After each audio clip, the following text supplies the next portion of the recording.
தமிழ் சினிமாவின் நெடும் பயணத்தை திரும்பி பார்த்தோம் என்றால் அண்ணன் தங்கை பாசம், அம்மா அப்பா பாசம் என்று பல அண்ணன் தங்கை பாசம் கொண்ட சென்டிமெண்ட் கலந்த பல படங்கள் உண்டு. அப்படி ஒரு சென்டிமெண்ட் கலந்த அண்ணன் தங்கை பாசத்தை சொல்லக்கூடிய இன்னொரு அழகான படம்தான் கோழிப்பண்ணை செல்லதுரை. பொதுவாக இயக்குனர் சீனு ராமசாமியின் படம் என்றாலே விசுவின் படத்திற்கு எப்படி குடும்பத்தார் மத்தியில் ஒரு வரவேற்பு இருக்குமோ, இளைஞர்கள் மத்தியில், கிராமத்தார் மத்தியில் ஒரு வரவேற்பு இருக்குமோ, அப்படிதான் இந்த படத்திற்கும் கோழிப்பண்ணை செல்லதுரைக்கும் இருக்கிறது. சீனு ராமசாமி இந்த கதையை எப்படி திரைக்கதை அமைத்திருக்கிறார், படம் எப்படி இருக்கிறது, வாருங்கள் பார்ப்போம். ஆண்டிப்பட்டி பகுதியில் வாழும் தம்பதிகளுக்கு ஒரு மகன், மகள் என்று 2 குழந்தைகள். இப்படி அழகாக செல்லும் அந்த குடும்பத்தில் ஒரு விபரீதம் நடக்கின்றது. மனைவியின் தவறான நடத்தையில் கோபம் கொள்ளும் கணவன் அவளை கொலை செய்ய முயலும் போது அவள் தப்பித்து ஓடிவிடுகிறாள். அவளை துரத்தி கொண்டு இவர் செல்கிறாள். இப்படி துரத்தி கொண்டு போன அவர்கள் திரும்பவில்லை. அப்பா அம்மாவை இழந்து தவிக்கும் குழந்தைகளுக்கு அவர்களது பெரியப்பா யோகி பாபு அடைக்கலம் தருகிறார்.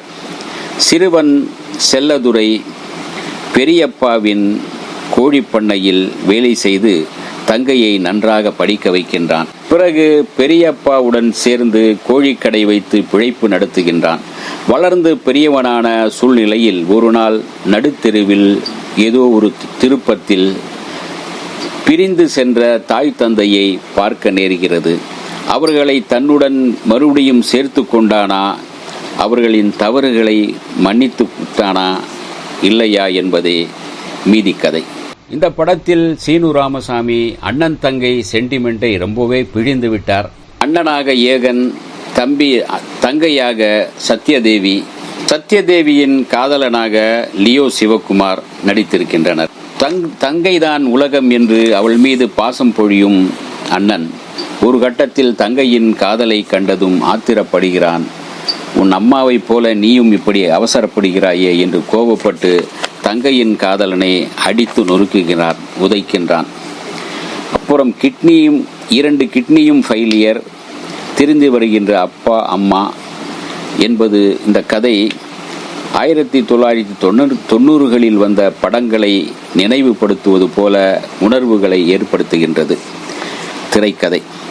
ரகுநந்தனின் இசையில் பாடல்கள் பின்னணி இசை சூப்பரோ சூப்பர். மனிதர் செமையாக போட்டு கொடுத்திருக்கின்றார். கதைநாயகன் ஏகன் நடிப்பில் பரவாயில்லை.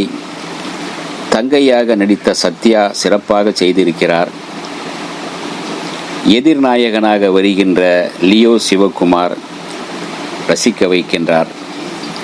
பெரியப்பாவாக யோகி பாபு நகைச்சுவையுடன் குணச்சித்திரத்தையும் நடிப்பில் வெளிப்படுத்தியிருக்கின்றார். பெற்றோரால் கைவிடப்பட்ட குழந்தைகளின் வலியை, வேதனையை பதிவு செய்திருக்கின்றார் டைரக்டர் சீனு ராமசாமி.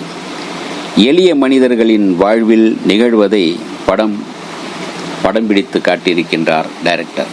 இந்த வீடியோ உங்களுக்கு பிடிச்சிருந்தா லைக் பண்ணுங்க, ஷேர் பண்ணுங்க, கமெண்ட் பண்ணுங்க, சப்ஸ்கிரைப் பண்ணுங்க, மறக்காம பெல் ஐகானை கிளிக் பண்ணுங்க.